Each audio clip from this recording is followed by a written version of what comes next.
We are learning more this evening about Bowe Bergdahl. He is talking to doctors about his treatment in captivity, but he is not speaking to his family. Jeff Pegues in Washington has more on this.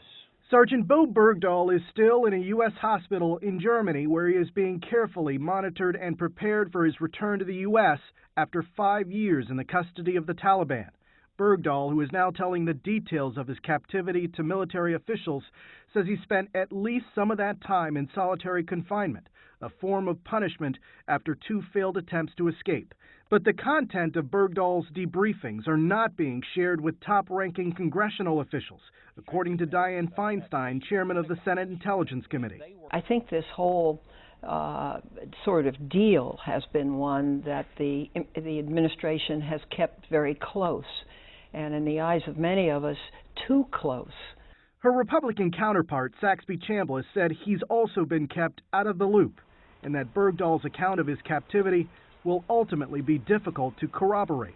That's not to say they're not absolutely true, but we weren't there. We have nobody who was on the inside, so we don't know exactly what happened in his life over the last several years. Next week, both the House and Senate are holding hearings about Bergdahl's time in Taliban custody and the circumstances surrounding his release. Republicans and Democrats have raised national security questions about the prisoner swap and the White House decision not to inform Congress in advance.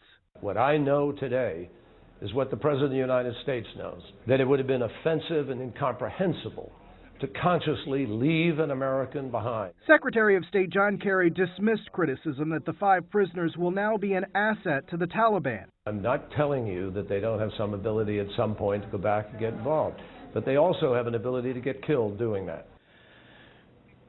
The Defense Department says its focus is on giving Bergdahl the care he needs. A week after his release, he has still declined to speak with his family. Jeff, his parents have received multiple email threats in the last several days. The FBI says it is investigating. Jeff Pegues, thank you very much.